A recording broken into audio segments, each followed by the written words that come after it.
আমরা কি সাহায্য করতে পারি স্যার? Please sit.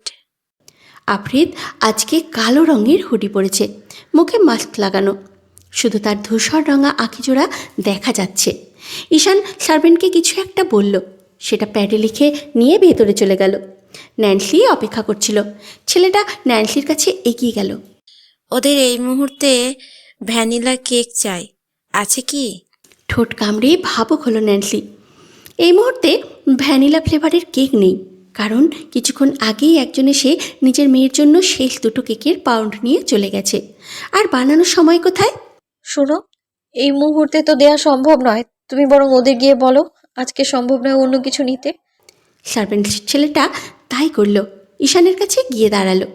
স্যার, এই মুহূর্তে ভ্যানিলা কেক দেওয়া সম্ভব নয়, আপনারা চাইলে অন্য কিছু নিতে পারেন। অগ্নিদগ্ধ দৃষ্টিতে তাকালো আফরিদ। ঈশান গম্ভীর স্বরে বলল, না মানে আমাদের এক্ষুনি চাই। সার্ভেন্ট ছেলেটা আবার ফিরে গেল ন্যান্সির কাছে, সবটা খুলে বলল। চাপা দীর্ঘশ্বাস ফেলল ন্যান্সি। দাঁড়াও, আমি গিয়ে কথা বলছি। ন্যান্সি কিচেন থেকে বের হতে লাগলো। ততক্ষণে উঠে দাঁড়ালো আফরিদ। ঘাড় পাকালো সে। ন্যান্সি দ্রুত পায়ে আসতে গিয়ে খেয়াল করেনি নিচে পড়ে থাকা পানিগুলো। পিচ্ছিল হয়ে গেছে জায়গাটা। তাড়াহুড়ো করতে গিয়ে সেই পিচ্ছিল জায়গাটায় পা রাখল সে। মুহূর্তেই পিছলে গেল পা জোড়া। উচ্চ স্বরে ভয়ে আতঙ্কে চেঁচিয়ে উঠল সে। আহ! মেয়েলি কণ্ঠস্বর শুনে চকিতে ঘুরে দাঁড়ালো আফরিদ। নিজেকে সামলাতে না পেয়ে হুমড়ি খেয়ে পড়ল আফরিদের উপরে ন্যান্সি। আফরিদ টাল সামলাতে গ্লাসের দেয়ালে চেপে গেল। এদিকে ন্যান্সির বেহাল অবস্থা, দুরু দুরু বুক কাঁপছে তার। বক্ষস্থলে লেপ্টে থাকা নাজুক রমণীকে দেখে বড্ড বিরক্ত হলো আফরিদ।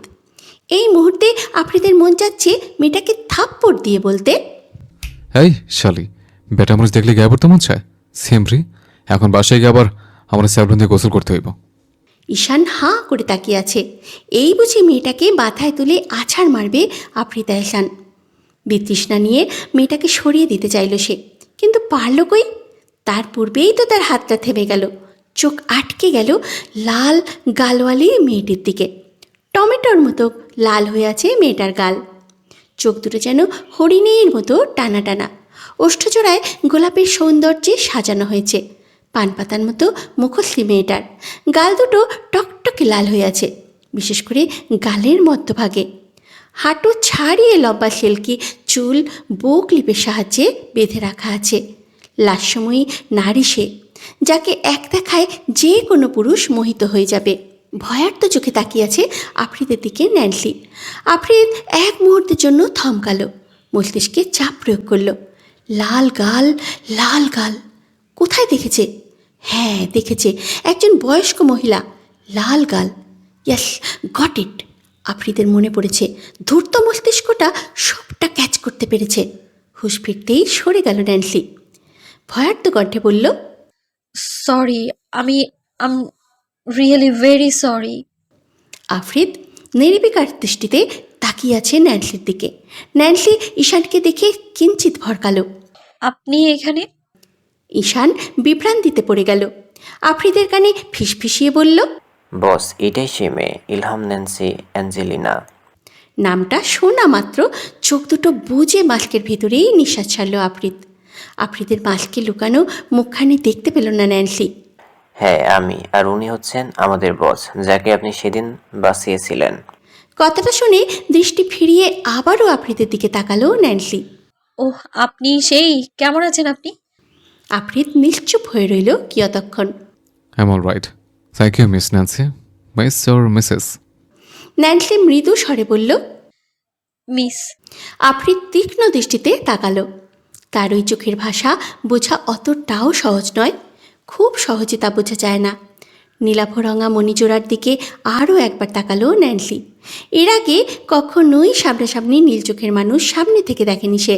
কেমন যেন বাজ পাখির দৃষ্টি। ওই মণিজোড়ার দিকে তাকিয়ে তাকে বিলাই চোখের লোক বলে আখ্যায়িত করল ন্যান্সি। মানছে বিলাই চোখ নয়, তবুও ভীষণ মনে ধরেছে নামটা। আফরিদ নৈশব্দে আবারও টেবিলে বসল। ন্যান্সি আমতা আমতা করে বলল, অ্যাকচুয়ালি স্যার, আপনারা যে ভ্যানিলা কেক চাচ্ছেন ওটা এই মুহূর্তে দেওয়া সম্ভব নয়। ওই ফ্লেভারের কেক নেই এখন। আপনারা চাইলে অন্য কিছু ট্রাই করতে পারেন। যতক্ষণ ন্যান্সি কথা বলছিল ততক্ষণ পর্যন্ত ন্যান্সির ঠোঁটের দিকেই তাকিয়েছিল আফরিদ। আফরিদ রাশভারী কণ্ঠে বলল। No need. ন্যান্সির কপালে ভাঁজ পড়ল। তাহলে নাথিং। কথাটা বলেই বেকারি থেকে বেরিয়ে যেতে লাগলো আফরিদ। কি একটা ভেবে আবার থামল। পিছু ঘুরে দেখে গোল গোল করে তাকাচ্ছে ন্যান্সি। আফরিদের মন চাচ্ছে চিৎকার করে বলতে, মাতারি রে, এমন তাকাইস না, আমার সিস্টেমে কারেন্ট বাইরম বাইরম করে। ঈশান বেরোতেই যাবে তৎক্ষণাৎ ন্যান্সি তড়ি ঘড়ি করে শুধায়, আপনাদের বসের শরীর কি আদতেও ঠিক আছে? ঈশান গম্ভীর স্বরে বলল। হ্যাঁ, উনি ঠিক আছে, থ্যাঙ্কস। কথাটা বলেই বেরিয়ে গেল ঈশান। ঈশান আর চোখে তাকায় আফরিদের দিকে। কি আশ্চর্য ব্যাপার, স্যার নাকি মেয়েদের সামনে ইংরাজি মানছে। গাড়ির কাছে পৌঁছেই ঈশান দ্বিধা নিয়ে শুধায়, বস, মেয়েটা তো ছিল, কথা বললেন না কেন? আফরিদ সহসা একটা গালি ছুড়ে দিল। চুপ শালা, আমার হার্টবিট কেমন ফাস্ট চলছিল বুঝলি না? ঈশান নাক মুখ কুঁচকে বলল, বস, আপনি এতক্ষণ ধরে একটাও গালি দেন নাই, কিন্তু এখন? আফরিদ একটুখানি ভাব নিয়ে বলল, মেয়ে মানুষ বলে কথা, একটু তো জেন্টলম্যান থাকতেই হবে। ঈশান ফিক করে হেসে বলল, মনে মনে বলল, আইসেরে জেন্টেলম্যান নাকি গালির বাক্স। মেক্সিকো। মেক্সিকো সিটির আকাশচুম্বী এক ভবনের কাঁচ ঘেরা প্রান্তে বসে আছে মিস্টার মার্কো। বিল্ডিংটা এতটাই উঁচু যে নিচে শহরটাকে মনে হয় যেন ছোট ছোট আলোয় আঁকা এক জীবন্ত চিত্রপট। সেই থাই গ্লাসের উপার থেকে তার দুই চোখ দেখে চলেছে রাতের শহর যেন এক গহীন এক স্রোত। গাড়িগুলো ছুটে চলে নিচে ধুমধাপ করে, কখনো নিয়ম ভেঙে, কখনো নিখুঁতভাবে। পুরুষটির চোখের সামনে দিয়ে সেই দৃশ্যগুলো হেঁটে যায়, অথচ তার চাহনিতে কোনো উত্তেজনা নেই। তার ডান হাতে ধরা এক জ্বলন্ত সিগারেট, আঙুলের ডগায় তা হালকা নাচে বাতাসের তালে। ধোঁয়ায় সরু রেখা উঠে গিয়ে মিশে যায় কাঁচের ভেতরে, ধীরে টান দেয় ক্লান্ত এক অভ্যস্ত ভঙ্গিতে। এক এক টানে বুক ভরা ভার যেন হালকা করে সে। পরপর এক সিগারেট শেষ করে নিঃশেষ করে দেয় নিজেকেও একটু একটু করে। মার্কোর ডান পাশে দাঁড়িয়ে থাকা ছেলেটার নাম কার্লোস। মার্কোর ডান হাত সে। নিঃশব্দ পায়ে সে এগিয়ে এলো, চোখে শ্রদ্ধা আর ভয়ে মিশ্র এক অভিব্যক্তি। তার ডান হাতে ধরা ফোনটা সে একটুখানি ঝুঁকে মাথা নত করে এগিয়ে দিল লোকটার দিকে। মার্কো তখন জানলার বাইরে তাকিয়ে শেষ টান দিচ্ছিল তার জ্বলন্ত সিগারেটে। ধোঁয়াটা যেন শহরের অন্ধকারে মিলিয়ে যেতে যেতে কিছু চিহ্ন রেখে গেল নিজের। মার্কো ধীরে সিগারেটটা পায়ের নিচে পিষে ফেলল, তারপরে ঘুরে দাঁড়ালো। এই পুরো শহরটাই তার আঙুলের ডগায় চাইলেই নাচাতে পারত, কিন্তু পারছে না একজনের জন্য, যাকে যে কোনোভাবেই নিঃশেষ করে দিতে চায় মার্কো। যদি ওই লোকটা না থাকতো তাহলে পুরো শহরটাই তার ইশারায় চলে। চেয়ারটায় গা এলিয়ে বসলো মার্কো। কার্লোস ফোনটা বাড়িয়ে দিল তার দিকে। Hello, Marco speaking. অপর প্রান্তের লোকটা কি বলল তা শুনতে পেল না কার্লোস, তবে এইটুকু বুঝতে পারল কিছু একটা হয়েছে, যার দরুন মুখশ্রী বিবর্ণ হয়ে এসেছে মার্কোর। What the fuck are you showing you motherfucker? I'll fucking chop you off live, you son of bitch. এবারেও অপর প্রান্তের কথা শুনতে পেল না কার্লোস, তবে এবারে আর নিজেকে ধরে রাখতে পারল না মার্কো। ফোনটা ছুঁড়ে ফেলল সামনের দেয়ালের দিকে। গুঁড়ো গুঁড়ো হয়ে গেল ফোনটা।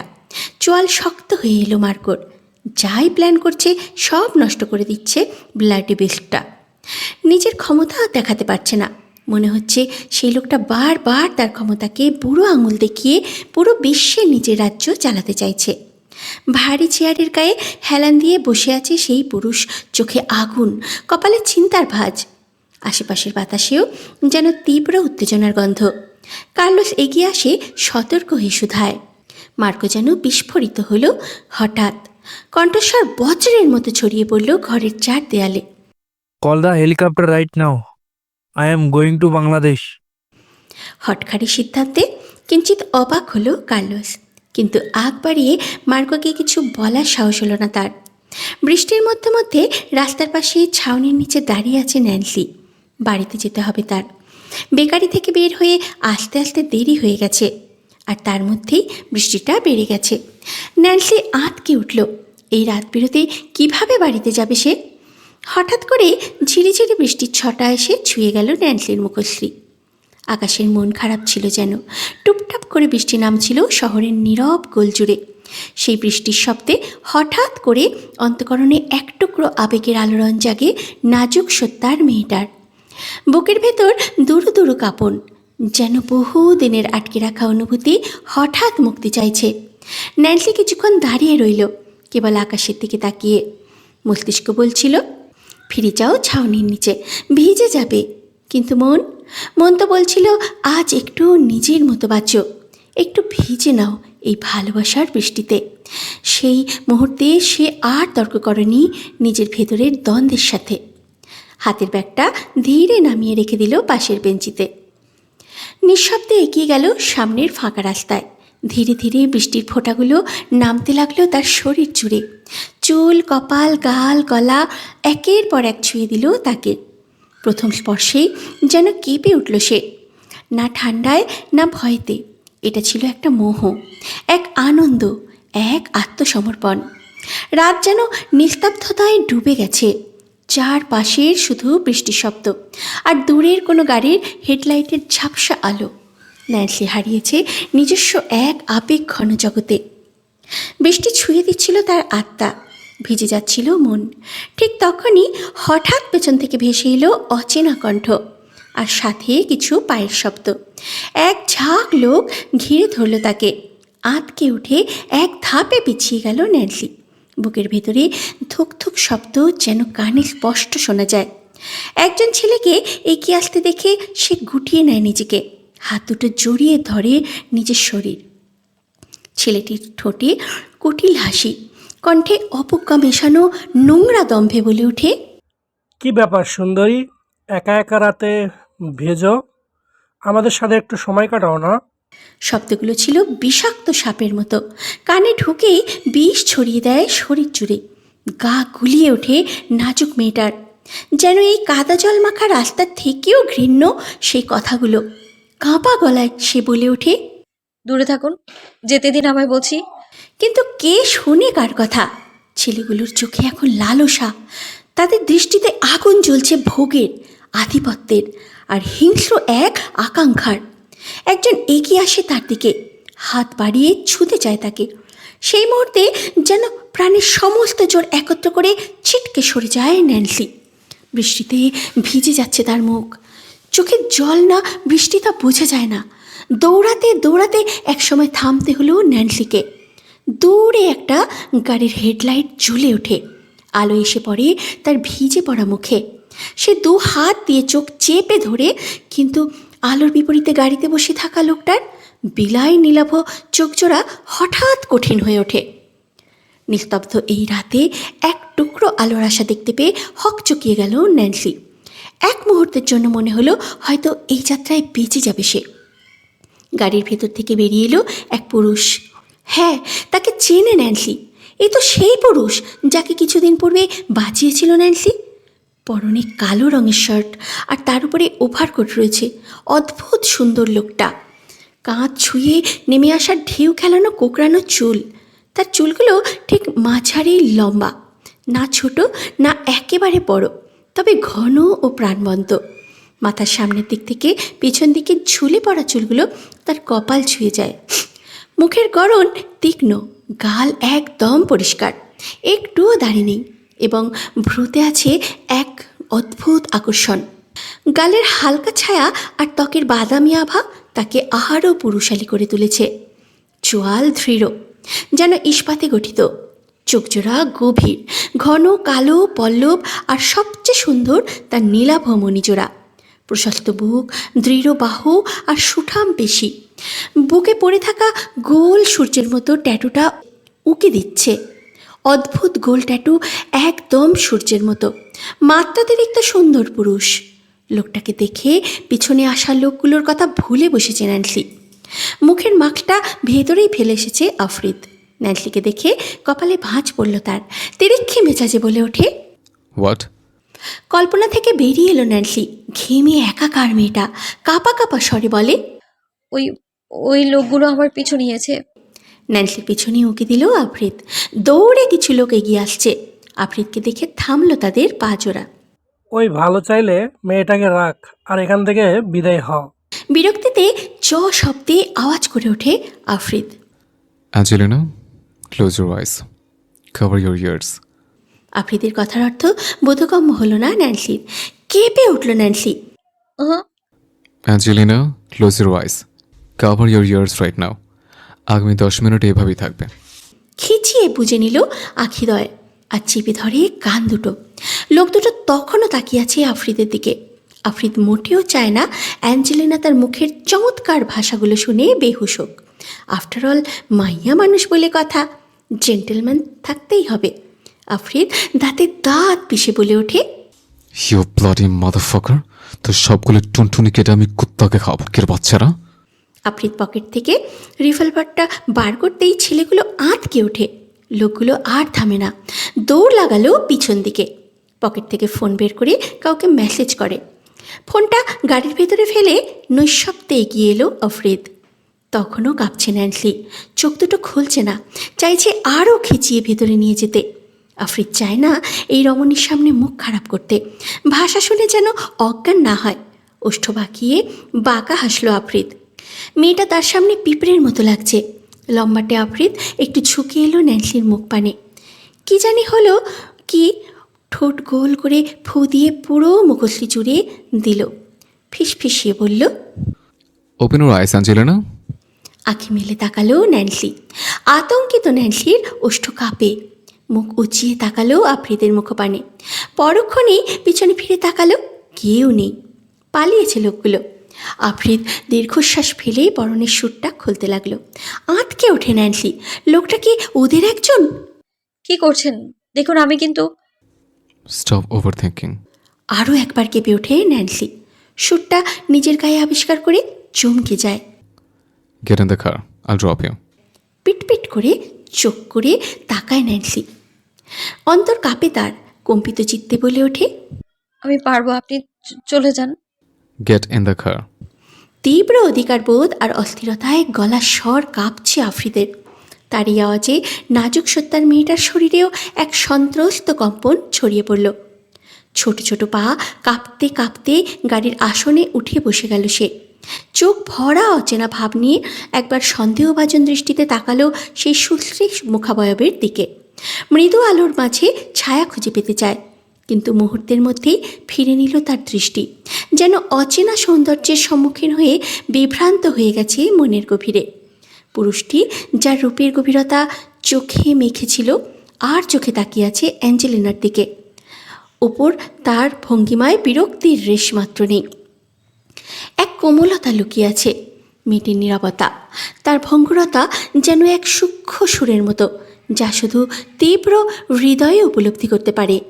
মাথা নত করে চুপচাপ বসে থাকা মেয়েটির মধ্যেকার অদ্ভুত স্নিগ্ধতা যেন এক আভিজাত নিঃশব্দ চিত্র। আফ্রিদ ওষ্ঠে কামড়ে হাসল। এত লজ্জা লজ্জা লাগে কেন? ন্যান্সি বারংবার আর চোখে তাকেই দেখছে। আফ্রিদের বাজ পাখির দৃষ্টিতে এড়াতে পারল না সে। এই মুহূর্তে আফ্রিদের ইচ্ছে করছে একটা গান ধরতে। ऐसे ना मुझे तुम देखो, सीने से लगा लूंगा, तुमको मैं चुरा लूंगा, तुमसे दिल में छुपा लूंगा। লজ্জায় লাল নীল হওয়ার ভান ধরেছে আফ্রিদ। মনে মনে বলছে, কারেন্টের পাওয়ার তো কম কেন? কিছুদিন পর সিস্টেমে বিদ্যুৎ সংকট দেখা দেবে। থ্যাংক ইউ হেল্প করার জন্য। আফ্রিদ ভ্রু নাচিয়ে বলল, ওয়েলকাম। ন্যান্সি আমতা আমতা করে বলল, আমাকে বাড়ি থেকে কিছুটা দূরে নামিয়ে দেবেন প্লিজ। কেন? ন্যান্সি বুঝবে কি করে? রাত বেরোতে কেউ এইভাবে দেখলে কি না কি বলবে। না এমনি। আফ্রিদের হার্টবিট এত ফাস্ট চলছে যে নিজেকে কন্ট্রোল করতে পারছে না সে। তৎক্ষণাৎ এফএম অন করতেই বিশ্রী গানটা বেজে উঠল। কারো প্রেমে পড়লাম না রে, মজা কি বুঝলাম না রে, শুনলাম না মোবাইল ফোনে আই লাভ ইউ। ঠোঁটে ঠোঁট চেপে হেসে ফেলল ন্যান্সি। তীক্ষ্ণ দৃষ্টিটা হাসিটা দেখেই আফ্রিদ। আয় ছেমরি, এমনি হাসিস না, নাহলে আমার লাইটের সুইচ অন করে দেবো। কথাটা কণ্ঠনালীতেই রয়ে গেল। বলতেই পারল না আফ্রিদ এহসান ন্যান্সিকে পিছু করা ছেলেগুলোকে আটকে রাখা হয়েছে, চোখে রুমাল বাঁধা। খালি বড় এক ময়দানে তাদেরকে বেঁধে রাখা হয়েছে। কিয়ক্ষণের মধ্যেই আফ্রিদ এহসান প্রবেশ করল রেড সাইলেন্স ম্যানারে। এই হাউস এমন এক জায়গা যেখানে মানুষ একবার প্রবেশ করলে আর ফিরে আসে না। ভেতরে শুধুই রক্ত, আর্তনাদ আর মৃত্যু। রেড সাইলেন্স ম্যানার কাঁপুনি ধরে যায় হাড়ের গভীরে। এক বিশাল পরিত্যক্ত জমির উপরে দাঁড়িয়ে আছে এই গা ছমছমে প্রাসাদটি। বাইরের দেয়ালগুলো ধূসর, ধুলিমাখা আর ফাটল ধরা। সময় নিজে হাত বাড়িয়ে ছুঁয়ে গেছে মৃত্যুর ইতিহাস। বাতাসে ভেসে আসছে স্যাঁতস্যাঁতে দেয়ালের গন্ধ। প্রাসাদের ঠিক মাঝখানে রয়েছে এক বিরাট ময়দান, চারপাশে ইট পাথরের প্রাচীর দিয়ে ঘেরা। ওপরে খোলা আকাশ, কিন্তু সেই আকাশও যেন এখানে রক্তিম হয়ে নামে। এই ময়দানে রয়েছে লোহার তৈরি বিশাল খাঁচা আর সেলেবন্দি কিছু জংলি কুকুর। তবে তারা সাধারণ কুকুর নয়, উগ্র রক্তপিপাসু প্রশিক্ষিত মানুষ খেকো। তাদের চোখে অনাহারের ক্ষুধা, আর মুখে লেগে আছে আগের শিকারদের রক্ত। যখন প্রাসাদের বাসিন্দারা কাউকে শাস্তি দেয়, তাকে নিয়ে আসা হয় এই ময়দানে। একবার ছেড়ে দিলে কুকুরগুলো দল বেঁধে ঝাঁপিয়ে পড়ে, আর কিছুক্ষণের মধ্যেই কেবল রক্তের ছিটা আর হাড়গোড় পড়ে থাকে মাঠের এক কোণে। বস, সব রেডি। উঁচু পাথরের ব্যালকনিতে দাঁড়িয়ে আছে আফ্রিদ এহসান, এক হাত দেয়ালে ভর করে রাখা, অন্য হাত ধীরে ধীরে বাড়িয়ে দিতেই পাশে থাকা ঈশান মাথা নিচু করে এগিয়ে দেয় জ্বলন্ত সিগারেটটা। নিঃশব্দ এক দীর্ঘ টান নিয়ে ছাড়ে ধোঁয়া। ধোঁয়া যেন আকাশ ছুঁয়ে আবার নেমে আসে প্রাসাদের দেয়ালে। চোখে মুখে কোনো অভিব্যক্তি নেই। নিচে ময়দানের পাথুরে মাটিতে হাত পা বাঁধা অবস্থায় পড়ে আছে কয়েকজন পুরুষ। তাদের চোখের উপরে কাপড় বাঁধা, শরীর রক্তাক্ত। মাফিয়া কিং নিচে একবার দৃষ্টি ফেলতেই গার্ডরা তার আদেশে কাপড় খুলে দেয় বন্দীদের চোখ থেকে। হঠাৎ আলোয় চোখে পড়ায় সেই পুরুষ উঁচু থেকে দাঁড়িয়ে তাকিয়ে আছে সেই ভয়ঙ্কর চোখে। তার চোখে কোনো আবেগ নেই, আছে তীক্ষ্ণ ঘৃণা আর পৈশাচিক তৃপ্তির ক্ষুধা। বন্দীরা কেঁপে ওঠে। তাদের সেই ভয় দেখতে দেখতে ঠোঁটের কোণে কিঞ্চিত বাঁক নেয় আফ্রিদের। ঠোঁটে তাকে হাসি নাকি নিছক পৈশাচিক আনন্দ? আফ্রিদ হেসে বলল, হ্যালো নাতিরা, কেমন আছো? লোকগুলো ভয়ে সেটে যাচ্ছে। আফ্রিদ হাসে। ওদের ভয় পেতে দেখে পৈশাচিক আনন্দ হচ্ছে তার। তার কণ্ঠে বিষের মতো ঘনীভূত আদেশ ছুড়ে দেয়, ঈশান, ছেড়ে দে ব্লাডি মাদার ফাকার গুলোর উপর আমার আদরের কুকুরগুলোকে। ঈশান মাথা নোয়ালে আদেশ পালন করে। ঈশান মাথা নুইয়ে আদেশ পালন করে। এক ইশারায় গার্ডরা দৌড়ে ময়দান ত্যাগ করে, বন্ধ করে দেয় সমস্ত দরজা। চারিদিকে আটকে যায় পাথরের দেয়ালে। ওপরে শুধু খোলা আকাশ। ঈশান বোতামে চাপ দিতেই সেলে বন্দি থাকা কুকুরগুলোর লোহার গেট খুলে যায়। বিকৃত স্বরে গর্জে ওঠে তারা, চোখের ক্ষুধার উন্মত্ততা। দাঁতে ঝরে পড়া ফেনা আর লালার সঙ্গে মিশে আছে আগের শিকারদের রক্ত। বন্দিরা আর্তনাদ করে ছুটতে শুরু করে। কেউ কাঁদছে, কেউ সাহায্য চাইছে, কেউ হাঁটু গেড়ে ক্ষমা প্রার্থনা করছে। কিন্তু মাফিয়া কিং তো করুণা বোঝে না। এক এক করে ছিঁড়ে খায় কুকুরগুলো। তাদের হাড় চিবানোর শব্দ ওঠে। দিক বিদিক ছুটোছুটিতে কেউ ধরা পড়ে কয়েক সেকেন্ডে, কেউ একটু সময় পায়, কিন্তু শেষ বাঁচে না কেউই। উঁচু থেকে দাঁড়িয়ে সেই দৃশ্য দেখে ঠান্ডা দৃষ্টিতে সেই পুরুষ ব্লাডি বেস্ট অপরাধ জগতের নির্মমতম মুখ। আমি তৃপ্তি পাই রক্ত দেখে, বিশেষ করে তাদের রক্ত দেখে যারা অ্যাঞ্জেলিনাকে বাজে নজরে দেখে। সিগারেট ফেলে সামনের দিকে এগুতে লাগলো আফ্রিদ। চোখে মুখে এক অদ্ভুত তৃপ্তি। Ishan, call the helicopter right now. Okay boss, কিন্তু যাচ্ছেন কোথায়? আফ্রিদ 32 পাটি দাঁত দেখিয়ে বলল, বিদেশি মাল খেতে। ঈশান দ্রুত হেলিকপ্টারে খবর দিল। এই মুহূর্তে তার প্যালেসে যাওয়া প্রয়োজন। বিছানায় এক কোণে বসে আছে ন্যান্সি, তার ঠিক সামনেই মোড়ায় বসে আছে তন্নি। তন্নি চুলে তেল লাগিয়ে দিচ্ছে ন্যান্সির। চুলগুলো কেমন রুক্ষ হয়ে আছে। বড় বিতৃষ্ণা নিয়ে বলল, চুলগুলোর কি অবস্থা করে রেখেছিস? তন্নি ভাবনায় মগ্ন। আজ দুপুরে একটা লোক এসেছিল বাড়িতে পেছনে। লোকটাকে যেন এর আগেও কোথায় একটা দেখেছে সে। কিরে, কি ভাবছিস? ঘোর কাটল তন্নির। আচ্ছা আপু, রাতে যে ওই তোমাকে কালো গাড়ি করে বাড়িতে নামিয়ে দিয়ে গেল, লোকটা কে গো? ন্যান্সি চমকালো। শুকনো ঠোঁটজোড়া আলতো করে ভিজিয়ে নিল। রাতের কথাটা এখনও মনে আছে তার। ওই লম্বাটে পুরুষ, সুশ্রী মুখখানি, সবটাই কেমন ঘোর লাগার মতো। ন্যান্সিকে চুপ থাকতে দেখে তন্নি মাথা ঘুরে তাকালো। কি হলো, চুপ কেন তুমি? ন্যান্সি আনমনা হয়ে বলল, একটা বিপদে পড়েছিলাম, ওই লোকটাই হেল্প করেছিল। তন্নি ছোট্ট করে জবাব দিল। ও আচ্ছা, আমি আরো ভাবলাম তুমি প্রেম টেম করছো নাকি। দৃষ্টিজোড়া সুচালো হয়ে এলো ন্যান্সির। স্ফীত কণ্ঠে বলে, তা এটা মনে হওয়ার কারণ? ঠোঁট টিপে হেসে ফেলল তন্নি। না, আমি তো অবাক হয়েছিলাম, মনে হচ্ছিল ভিতু ন্যান্সি আপু প্রেম টেম করছে শেষমেশ। সহসা তন্নির কান টেনে ধরল ন্যান্সি। বেশি পাকা পাকা কথা বলছিস আজকাল। তন্নি ব্যথাতুর কণ্ঠে বলল। ছাড়ো, লাগছে। ন্যান্সি ছেড়ে দিল। উঠে দাঁড়ালো তৎক্ষণাৎ। এগিয়ে গেল জানলার কাছে। বাইরে এখনও ঝিরিঝিরি বৃষ্টি হচ্ছে। এই প্রথম মনটা কেমন উসখুস করছে তার। ন্যান্সিকে আজ পাত্রপক্ষ দেখতে আসবে। বিষয়টা খুব তাড়াতাড়ি ঘটেছে। ন্যান্সি এই বিষয়ে কিছুই জানে না।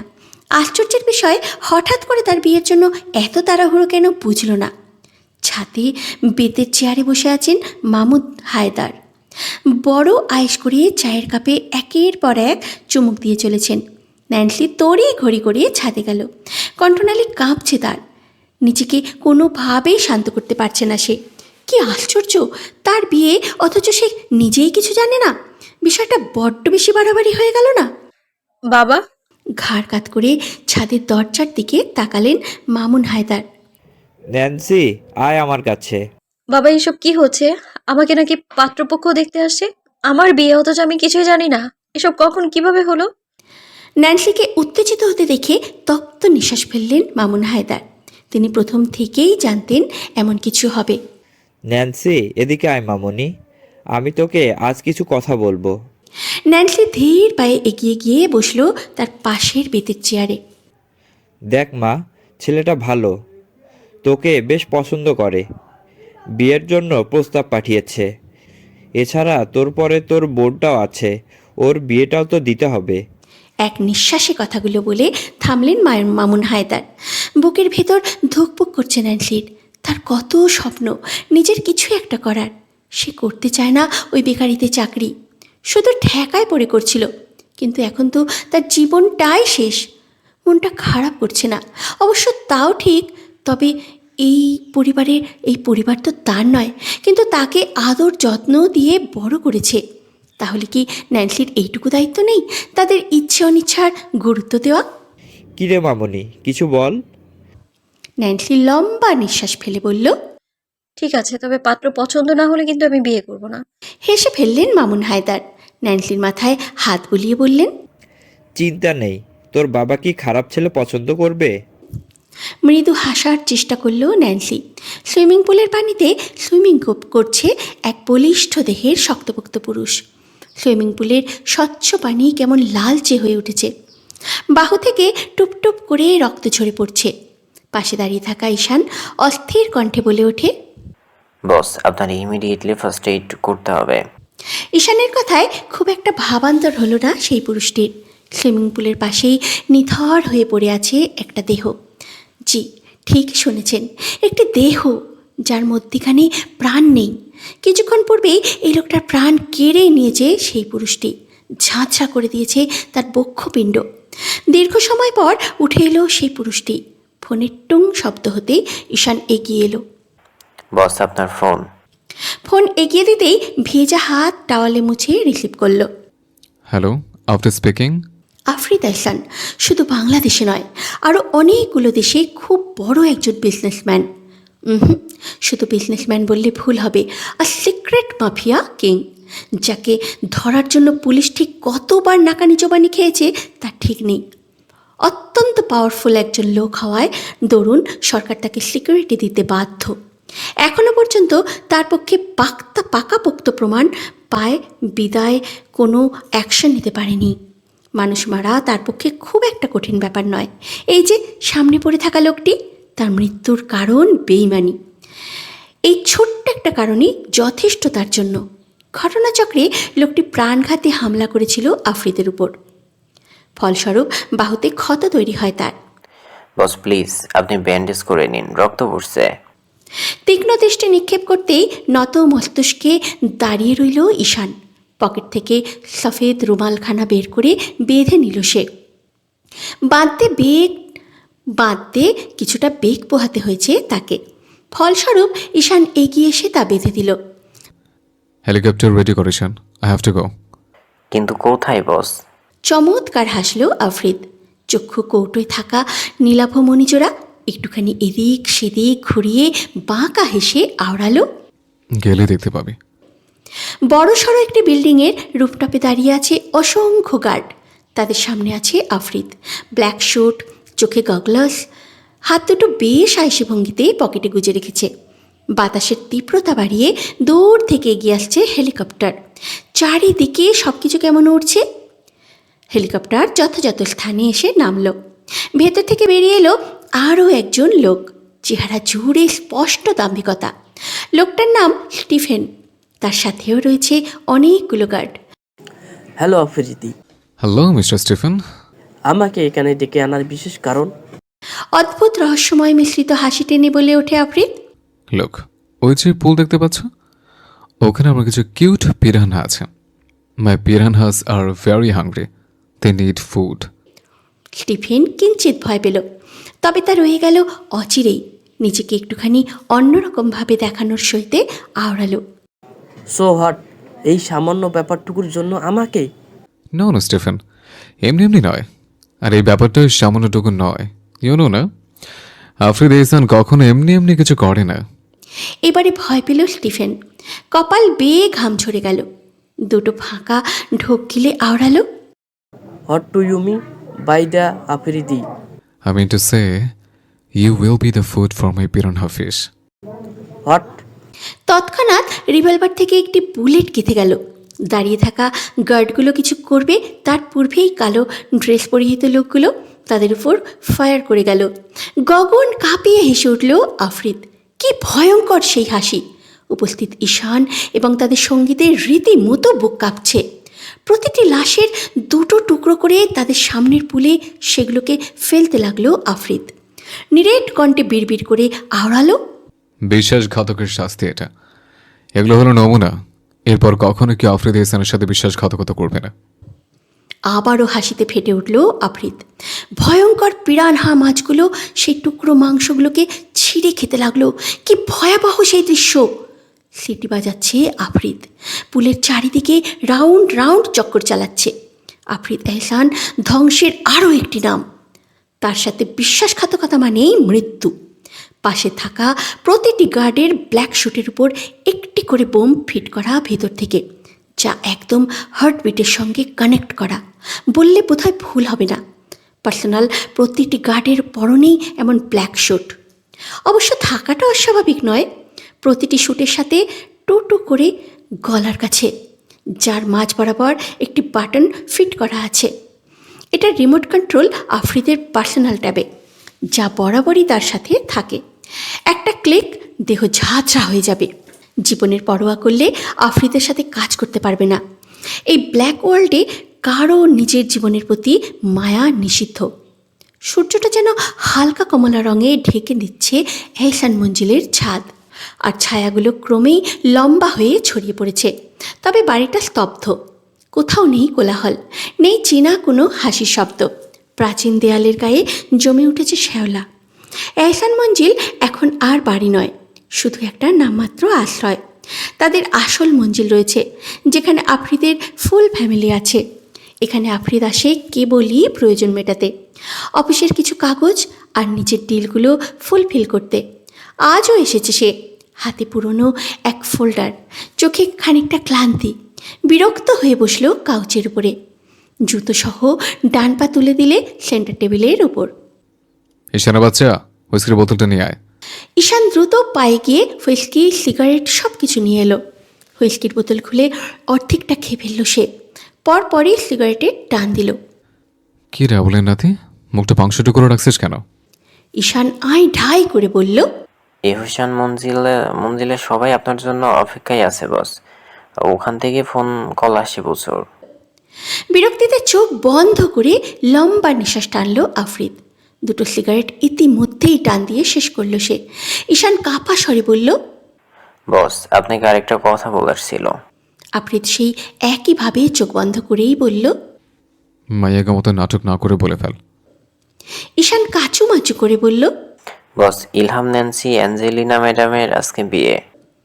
বিদ্যুৎ পেকে উঠে দাঁড়ালো আফরিদ। হোয়াট? ইয়েস বস, আজকে ওই মামুন হায়দারেরও বিয়ে দিচ্ছে, অথচ ওকে বলা হয়েছে পাত্রপক্ষ ওকে শুধু দেখতে আসবে। কথাটা শুনে মাথায় রীতিমতো আগুন জ্বলে উঠল আফরিদের। ও আচ্ছা, তাহলে অ্যাঞ্জেলিনার বিয়ে? ঈশান উপরে নিচে মাথা দোলায়। আকস্মিক ঘর কাঁপিয়ে হেসে উঠল আফরিদ। আহা, বহুদিন বিয়ে খাই না, চল ঈশান বিয়ে খেয়ে আসে। ঈশান থতমত খেয়ে গেল। বোকা বোকা ভাব করে শুধায়, কিন্তু ভাই, ওরা তো আমাদের দাওয়াত দেয় নাই। সো হোয়াট, আমরা গোয়িং, খাবার সামনে আসিং, হাতি নিয়ে পেটে চালান করিং। ভুলভাল ইংরাজি শুনে ওষ্ঠজোড়া ফাঁক হয়ে গেল ঈশানের। লাল রঙের একটা শাড়ি পরেছে ন্যান্সি, হাত ভর্তি স্বর্ণের চুড়ি। সে বুঝতে পারছে না তাকে তো দেখতেই আসবে শুধু, তাহলে এত সাজগোজের কি আছে? এই বিষয়টাই সে বুঝতে পারছে না। তবে আফিয়া হায়দার নিজ দায়িত্বে তাকে সাজিয়ে দিয়েছে। ন্যান্সি চমকালো আফিয়া হায়দারের ব্যবহারে। তিনি তো কখনোই তার সাথে খুব একটা ভালো করে কথা বলে না, তাহলে এরকম করছে কেন আজকে? বাইরে আরও কিছু নতুন মুখ দেখতে পেয়েছে সে, যাদের এর আগে কখনোই দেখেনি ন্যান্সি। তারা নাকি আত্মীয় হয়, অথচ ছোট থেকে এই বাড়িতেই বড় হওয়া তার। কিন্তু সেই নাকি আত্মীয়দের চেনে না। কাজী সাহেব চলে এসেছে ইতিমধ্যেই। মামুন হায়দার ঘামছেন, কপালে জমেছে অনেক ঘামের বিন্দু, কানের পাশ গড়িয়ে পড়েছে ঘামের বিন্দু বিন্দু জল। তা পাত্রী কোথায়? বয়স্ক কাজী সাহেব ভারী স্বরে বললেন। মামুন হায়দার মলিন হেসে বললেন, এক্ষুনি আসছে। সামনে বসে থাকা এক যুবক রাহুল, তার সাথে বিয়ে আজকে ন্যান্সির। পরিবার বলতে শুধু তার বাবাই এসেছে। ন্যান্সিকে সবে ড্রয়িং রুমে নিয়ে এসেছে আফিয়া হায়দার আর তন্নি মিলে। সোফায় বসানো মাত্র সদর দরজা ঠেলে ভেতরে প্রবেশ করলো কিছু সংখ্যক লোক। হনহনিয়ে এসে ঢুকলো বাড়িতে। আচানক এত আপতিত মানুষের আগমনে সবাই চমকে ওঠে। তবে পিছন থেকে বেরিয়ে এলো সেই অনাকাঙ্ক্ষিত পুরুষ। নীলাভমণি জোড়ায় চোখ পড়তে থমকে গেল ন্যান্সি। এ কি, আপনারা এখানে কেন? হায় মেরি বান্দি। আফ্রিদের মুখে এমনতর কথায় উপস্থিত সবাই স্তম্ভিত। ন্যান্সি অবাক নেত্রে পলক ঝাপটায়। মামুন হায়দার এগিয়ে এলেন, ক্ষিপ্ত মেজাজে বলে ওঠেন, এ কি, আপনারা কারা? এভাবে ভেতরেই বা এসেছেন কেন? মামুন হায়দারকে মোটেও পছন্দ হলো না আফ্রিদের। উফ ঈশান। ঈশান দুইয়ের কদম এগিয়ে সে বলল, ইয়েস বস। আমার মোটেও এই প্রতিবেশী বুড়োকে পছন্দ হয়নি, মালটাকে সাইড কর। ঈশান চেপে ধরল মামুন হায়দারকে। ভয়ে আড়ষ্ট হয়ে গেলেন আফিয়া হায়দার। আহাজারি করে বলে ওঠে, কি করছো তোমরা? ছাড়ো আমার স্বামীকে। উফ ঈশান, এই প্রতিবেশী বুড়ি বেশি কথা বলে, মুখ বন্ধ কর। পিছনের গার্ডগুলো চেপে ধরেছে মামুন হায়দারকে। ঈশান চট করে এসে মুখে টেপ আটকে দিল আফিয়া হায়দারের। তন্নি রীতিমতো নির্বাক। ন্যান্সি কম্পিত স্বরে শুধায়, কি করছেন এইসব? কারা আপনারা? কি চাই এখানে? একগাল হাসলো আফ্রিদ। লাল শাড়িতে ন্যান্সিকে দেখে ফুরফুরে মেজাজে বলে ওঠে, হায় মেরে অ্যাঞ্জেলিনা, শাড়িতে নায়িকা লাগছে। ইস, কারেন্টের শখ খেলাম। ন্যান্সি হৃদয় কুঞ্চিত করে নিল। এই লোকটার সাথে তো সেদিন রাতের কোনো মিলই খুঁজে পাচ্ছে না সে।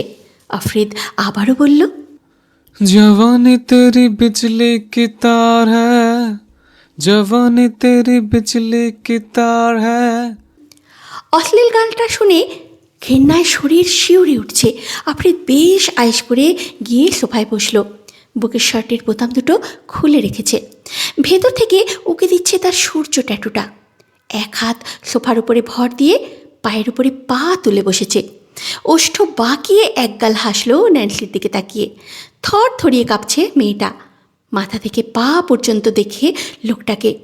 আফ্রিদ হাস্যোজ্জ্বল স্বরে বলল, দেখা দেখি শেষ, চল পরিচয় দিই। আমি তোমার বান্দা, তুমি আমার বান্দি। আমি তোমার জান, তুমি আমার পরাণ। তুমি হবা বউ, আমি হব তোমার একমাত্র জামাই, আফ্রিদ এহসান। উফ, আল্লাহর বান্দি, এত কথা বলছে কেন? আমি যখন বলছি আমি তোর জামাই, তার মানে আমি তোর জামাই, কাহিনী শেষ। তেলে বেগুনে জ্বলে উঠল ন্যান্সি। চোখে মুখে তীব্র রাগের ঝড় নিয়ে সে এগিয়ে এলো আফ্রিদের সম্মুখে। দৃঢ় স্বরে উচ্চারণ করল ন্যান্সি, কি সমস্যা আপনার? বাড়িতে ঢুকে এমন গুন্ডামো কেন করছেন? আফ্রিদ হঠাৎই 32 পাটি দাঁত বের করে বিদ্রুপের হাসি দিল। আচ্ছা, বালের মাফিয়া থেকে এত বড় ডিমোশন দিল, প্রমোশনের বদলে ডিমোশন। ন্যান্সির দৃষ্টি তখন ঘরমাক্ত মামুন হায়দারের দিকে। শুকনো গলায় ঢোক গিলে বলল, আমার বাবাকে ছাড়ুন বলছি, ছাড়ুন ওদের। আফ্রিদ ঠোঁট উল্টে বাচ্চাদের মতন ভঙ্গিতে বলল, ছেড়ে দেব, পাক্কা প্রমিস, কিন্তু তার আগে শ্বশুর বাড়িতে যেতে হবে। তীক্ষ্ণ চোখে তাকিয়ে ন্যান্সি প্রশ্ন ছুড়ে দিল, কি আজে বাজে কথা বলছেন? আর আমার তো বিয়েই হয়নি, তাহলে কিসের শ্বশুর বাড়ি? আফ্রিদ গা দুলিয়ে অট্ট হাসিতে ফেটে পড়ল। হয়নি, হবে, আই মিন বিয়ে। চলো তাড়াতাড়ি করে ফেলি। এই যে কাজী সাহেব, বিয়ে পড়ান তাড়াতাড়ি। বলার সাথে সাথেই সে এগিয়ে এসে ন্যান্সির হাত চেপে ধরল। পরপুরুষের হাতের স্পর্শ তার গায়ে লাগতেই যেন ভিতর থেকে বজ্রাঘাত হলো ন্যান্সির। মুহূর্তেই সিংহীর মতো গর্জে উঠে ঘর কাঁপিয়ে তার গালে ঝড়ের মতো থাপ্পড় বসালো সে। ক্ষণিকের জন্য পুরো ড্রয়িং রুম যেন থমকে গেল। হাত কাঁপছে ন্যান্সির। জীবনের প্রথম বোধহয় কাউকে থাপ্পড় বসিয়েছে। ঈশান সহসা এগুতে চাইল, কিন্তু আঙুলের ইশারায় তাকে থামিয়ে দিল আফ্রিদ। ডান হাতে গাল মুছে এক গাদা থুতু ফেলল ফ্লোরে। বিরক্তি ভাব নিয়ে বলল, আচ্ছা, মাইয়া মানুষের হাতে থাপ্পড় খেতে হচ্ছে। অবশ্য যেখানে মাইয়া মানুষের রক্ত বইছে শরীরে, সেখানে চড় থাপ্পড় তো কমন ব্যাপার। Never mind. ঈশান আশ্চর্যের ন্যায় তাকিয়ে আছে। এই মুহূর্তে কি আফ্রিদ এই একরত্তি মেয়েটার হাত কেটে পিরানা মাছকে খাইয়ে দেবে? আফ্রিদ শুকনো ঠোঁটজোড়া ভিজিয়ে নিজেকে কন্ট্রোল করে হেসে বলল, মাই ডিয়ার পার্সোনাল পিরান হাফিস, এমন হাইপার হতে নেই, নইলে তোমাকে কুল করতে গিয়ে আমি হট হয়ে যাব। ন্যান্সি তিরিক্ষি মেজাজে চেঁচিয়ে উঠল। এই বেরো এক্ষুনি, না হলে আমি পুলিশ ডাকবো। আফ্রিদের কপালে ভাঁজ পড়ল। বড় চিন্তিত দেখালো তাকে। হাই মাতারি, কোন পুলিশ আমাকে ধরবে? শালি ভালোভাবেই বললে কানে যায় না? যদি নাটক করছিস তাহলে এখানে সবাইকে কেটে কেটে কুচি করে ফেলবো। আচানক চুল খামচে ধরায় ব্যথায় কোকিয়ে উঠল ন্যান্সি। ব্যথাতুর কণ্ঠে বলে ওঠে, ছাড়ুন আমায়, ছাড়ুন বলছি। আফ্রিদ সাপের ন্যায় হিসিয়ে বলল, তোর বোঝা উচিত ছিল আমি কে। আমাকে বাঁচানোর আগে 100 বার ভাবা উচিত ছিল। আমাকে বাঁচিয়ে নিজের কবর করে ফেলেছিস। ন্যান্সির চোখ দুটো অশ্রুকণায় টইটুম্বর করছে। কাপা কাপা গলায় বলল, তার মানে আপনাকে বাঁচানো আমার ভুল ছিল? আলবাত ভুল ছিল। আমাকে বাঁচিয়েছিস, এখন আমি তোর মরণ হব। ন্যান্সি ছাড়িয়ে নিল নিজেকে, সরে এলো পিছন দিকে। এদিক ওদিক তাকিয়ে তুলে নিল কাচের ফুলদানি। আফ্রিদের দিকে সেটা ধরে কম্পিত স্বরে বলল, এই এক্ষুনি আমার পরিবারকে ছাড়, না হলে তোর মাথা ফাটাবো আমি। আফ্রিদের কোনো ভাবান্তর নেই। সে তাকিয়ে আছে নির্নিমেষ। ন্যান্সি কাঁপছে থরথরিয়ে। আকস্মিক তন্নিকে চেপে ধরল সে। চিৎকার করে উঠল তন্নি। ন্যান্সি আঁতকে ওঠে। আফ্রিদ হাসল। সেই হাসি অদ্ভুত সুন্দর, কিন্তু এই মুহূর্তে বোধহয় ন্যান্সির কাছে তা পৃথিবীর সবচেয়ে বিশ্রী হাসি বলেই মনে হচ্ছে। এই আমার বোনকে ছাড়ুন বলছি, এক্ষুনি ছাড়ুন। ছাড়ুন ওদের, আমি বলছি ছাড়ুন ওদের, আমার বোনকে ছাড়ুন বলছি। আফ্রিদ দাঁত গেলিয়ে হাসল। ছাড়বো, কিন্তু তার আগে তুমি কবুল বলে দাও। দেখো মেয়ে, তোমার সৌভাগ্য, আমি আফ্রিদ এহসান তোমাকে বিয়ে করতে চাচ্ছে। বিয়ের কথায় হক চুকিয়ে গেলেন মামুন হায়দার। কী সব বলছো তুমি? আমার মেয়েগুলোকে ছাড়ো বলছি। আফ্রিদ বোধহয় বিরক্ত হচ্ছে। তর্জনী আঙুল উঁচিয়ে থামিয়ে দিল তাকে। হাই প্রতিবেশী বুড়ো, একদম চুপ। কোন ক্ষেতের মোলারে? এত কথা বলেন কেন? আর কিসের মেয়ে? কে বাপ? বুড়ো বসে মিথ্যা বলে বন্ধ করেন। ন্যান্সি কান্নারত স্বরে বলল, ছাড়ুন ওদের, আমি আপনাকে বিয়ে করব, ওদের ছাড়ুন প্লিজ। উফ, মাইয়ার প্রতিবেশী বাপ দুটো পাগল করে দিচ্ছে। এই শান, সবগুলোকে কেটে ফেল, পিরানহাকে খাওয়াবো। যদি আমি এই বিয়ে না করে তাহলে এর বোনকে বিয়ে করব। হো হো শব্দে কেঁদে উঠল তন্নি। আপু বাঁচাও আমাকে, ছাড়ুন আমায়। ন্যান্সি কিং কর্তব্য বীরবর। এই মুহূর্তে তার কি করা উচিত সে ভেবে পাচ্ছে না। আমি তোকে দুটো অপশন দিচ্ছি, এক, হয়তো তুই আমাকে বিয়ে করবি, আর নয়তো আমি তোকে বিয়ে করব। কি মাই পড়ান, রাজি আছো নাকি? ন্যান্সি চোখ তুলে তাকালো আফ্রিদের মুখ পানে। অসম্ভব সুন্দর মুখের আড়ালে ওই রকম ভয়ঙ্কর এক সত্তার বসবাস, তা তো আগে বুঝতে পারেনি ন্যান্সি। যদি বুঝতে পারতো তাহলে কখনোই তাকে বাঁচাতো না। দৃষ্টি ঘুরিয়ে আপন মানুষগুলোকে এক নজরে দেখে নিল সে, তাদের ব্যথাতুর মুখগুলো। আচ্ছা, এ এমনি অপেক্ষা করায় খালি। ওরে মাতারি, ধৈর্য বলতে আপনাদের কিছু নাই, তাড়াতাড়ি হ্যাঁ বল। ন্যান্সি ঠোঁট কামড়ে কেঁদে ফেলল। অসহায় লাগছে খুব, রিনরিনে গলায় বলল। সহসা তন্নিকে ছেড়ে দিল আফ্রিদ। হাত পারতেই অ্যালকোহলের বোতলটা নিয়ে এলো ঈশান। এমন মনে হচ্ছে হাতে কোনো ময়লা লেগে গেছে তার। হাতে অ্যালকোহল ঢেলে দিল ঈশান। হাত ধুয়ে সেই অ্যালকোহল ঢক ঢক করে খেয়ে ফেলল আফ্রিদ। That's my girl. তুমি যতক্ষণ আমার থাকবে, তোমার প্রতিবেশী বাপ বোন সুরক্ষিত থাকবে। যাও যাক। এই বাড়িটা যেন প্রথম দেখাতেই মন কেড়ে নেয়। চারপাশ জুড়ে গভীর কালো রঙের দেয়াল, যার গায়ে সূক্ষ্ম খোদাই করা নকশা। কালোর মাঝে রক্তিম লালের ছোঁয়া এমনভাবে মিশে আছে যে একবার চোখ ফেরালেও বারবার তাকাতে মন চায়। বাড়ির বাইরে এক পাশে দাঁড় করানো আছে রোলস রয়েস, ফ্যাটনাম এবং ল্যাম্বরগিনি অ্যাভেন্টার। পাশেই গোলাপের বাগান, সারি সারি গোলাপের গাছ, তাতে ফুটে উঠেছে লাল গোলাপ। বাড়ির ভেতরে ঢুকতেই নজর যায় ডান দিকে কিছুটা দূরে কালো কাঠের খোদাই করা তাকের দিকে। পেছনে লাল ভেলভেটের নরম আভা, আর তাতে সারি সারি সাজানো দামি মদের বোতল। কাচের গ্লাসগুলো সুশৃঙ্খলভাবে রাখা। সামনে রাখা উঁচু চেয়ারগুলো মকমলের লাল গদিতে ঢাকা, বসতে মন চাইবেই।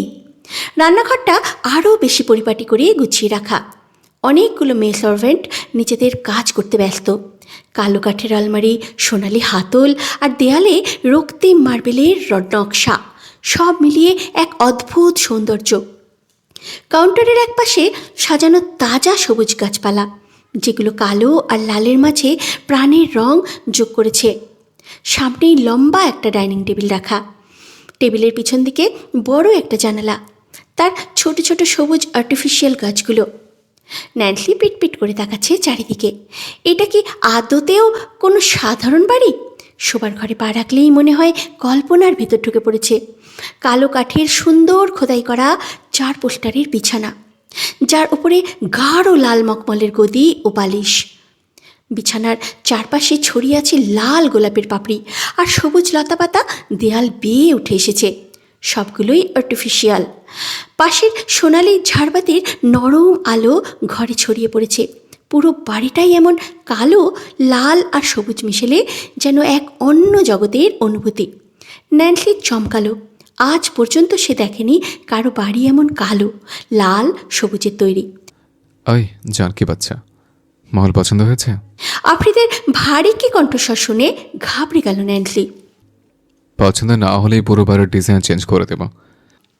ন্যান্সি ফুঁসতে ফুঁসতে বলল, আপনার কোনো কথার অর্থ বুঝতে পারছি না। এত বড়লোক মানুষ আমার পেছনে পড়ে আছেন কেন? কি সমস্যা? আফ্রিদ দাঁতের দাঁত ঠেকিয়ে হেসে ফেলল। পেছনে পড়েছিলাম উপরে উঠবো বলে। সামথিং সামথিং বে। থমথমে মুখ করে তাকালো ন্যান্সি। আপনার মতো বেয়াদব মানুষ আমি একটাও দেখিনি। প্রাণ বাঁচানোর বদলে এইভাবে বদলা নিচ্ছেন? আফ্রিদ এগিয়ে এসে লম্বা হয়ে শরীরটা ছেড়ে দিল নরম বিছানায়। উফ, বান্ধে তোর জ্ঞান শুনতে শুনতে বিজ্ঞানী হয়ে গেছে। ঘৃণিত দৃষ্টিতে তাকালো ন্যান্সি। চিনতে পারছে না এই পুরুষকে। বেশি কথা বলিস তুই। কাল বাদে পড়ছে আমাদের বিয়ে, সেটা নিয়ে ভাব। যাকে আমি চিনি না, জানি না, তাকে কেন বিয়ে করতে যাব? সহসা বলে উঠল আফ্রিদ। ঠোঁট উল্টে বলল, যা দুষ্ট, এমনি বলো না হবো বউ, বুকে লাগে। চলো পরিচিত হই আবার। দুপা পিছিয়ে গেল ন্যান্সি। আমার থেকে পালাচ্ছে কেন বউ? ওয়াই? ন্যান্সি পাশে থাকা গ্লাসটা তুলে ছুঁড়ে দিল আফ্রিদের দিকে। হাতে আকস্মিক ব্যথা পেয়ে কোকিয়ে উঠল, গর্জে ওঠে সে। বান্তির বাচ্চা ব্যথা পাইবে? জানোয়ার কোথাকার।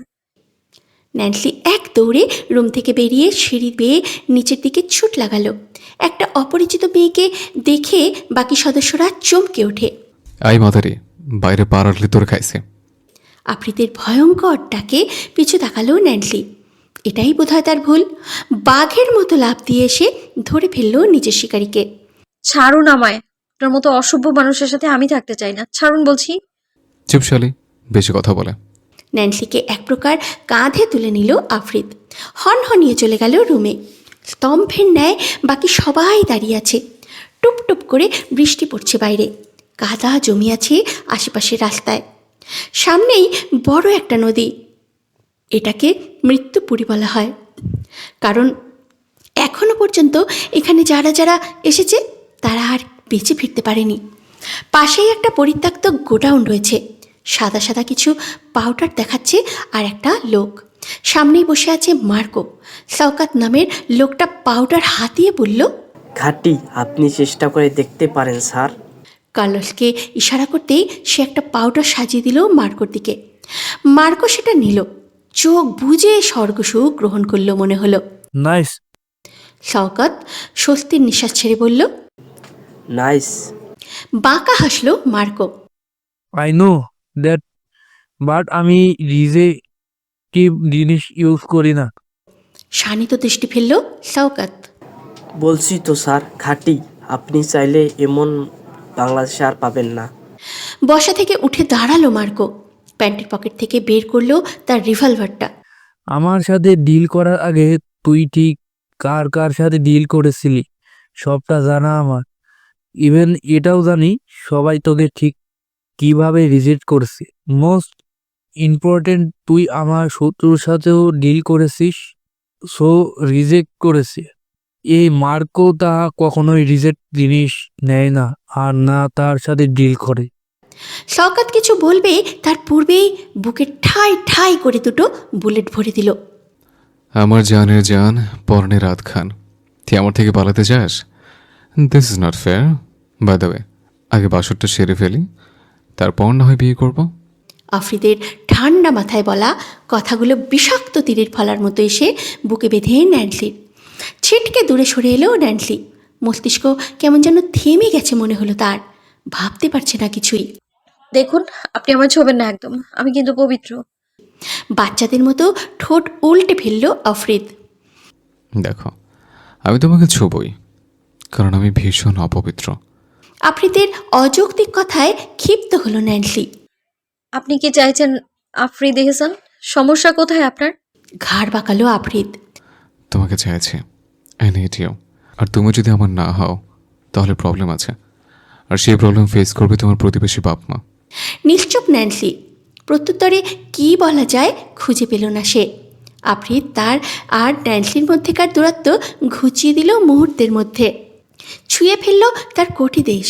হকচকিয়ে গেল ন্যান্সি। ভালো ব্যবহার করছে, তার মানে এটা নয় যে আফ্রিদ এহসান সবসময় ভালো আচরণ করবে। আমার থেকে বানানোর চেষ্টা করলে বাকিদের কেটে পিস পিস করতে বিন্দুমাত্র সময় লাগবে না। আফ্রিদের শীতল ধমকিতে স্তব্ধ ন্যান্সি। আপনি এটা করতে পারেন না। ওষ্ঠ বাঁকিয়ে হাসলো আফ্রিদ। ঠোঁট গোল করে ন্যান্সির পুরো মুখশ্রীতে ফু দিতে লাগলো। ফিসফিসিয়ে মৃদু স্বরে বলল, সব বাড়ি পাখি, তাই বলছে ভালো মেয়ের মতো বিয়ের প্রস্তুতি নাও, নয়তো। থেমে গেল আফ্রিদ। সরে এলো ন্যান্সি।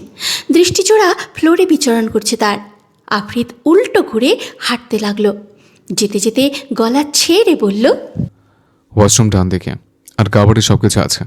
আধ ঘন্টা সময় দিলাম, ফ্রেশ হয়ে নিচে আসো, নাহলে আমি ফ্রেশ করাতে আবার উপরে আসবো।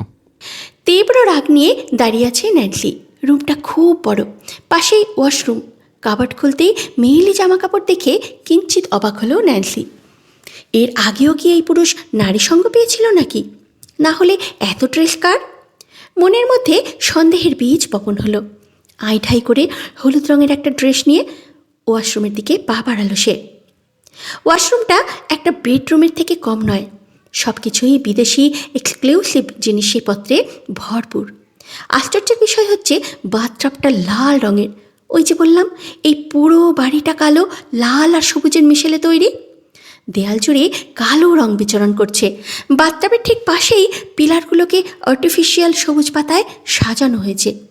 ন্যান্সি দীর্ঘ শ্বাস ছেড়ে স্বর অন করল। ক্লান্ত শরীরে পানির ছিটে পড়তেই সব ক্লান্তি যেন ধুয়ে যাচ্ছে। ড্রয়িং রুম জুড়ে পিন পতন নীরবতা।